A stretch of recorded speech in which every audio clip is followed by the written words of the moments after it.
Vazirlar Mahkamasi tomonidan qabul qilingan yetim bolalar va ota-ona qaramog'idan mahrum bo'lgan bolalarni har tomonlama qo'llab-quvvatlashga qaratilgan mehr daftari tizimini joriy etish chora-tadbirlari to'g'risidagi qaroriga asosan Bastarg'om tumanida mehr daftarida ro'yxatda turgan bolalarni har tomonlama qo'llab-quvvatlash hamda ularga zarur shart-sharoitlarni yaratish maqsadida qator ishlar amalga oshirilmoqda.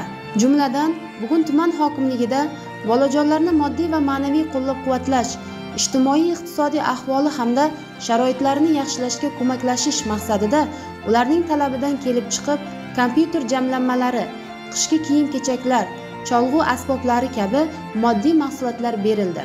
Tadbirda tuman hokimi Shunqor Xudoyberdiyev hamda tuman qo'riqlash bo'limi boshlig'i podpolkovnik Bahodir Bozorov ishtirok etdi.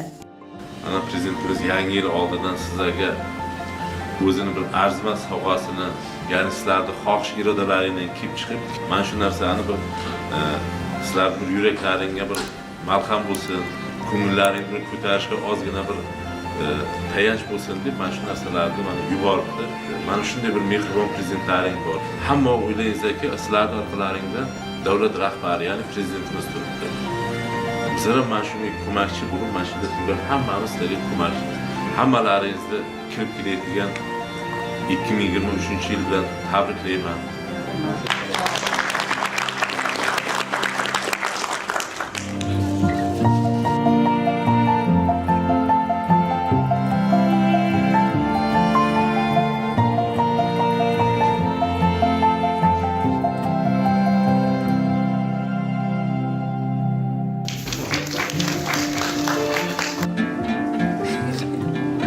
Молодец, mana.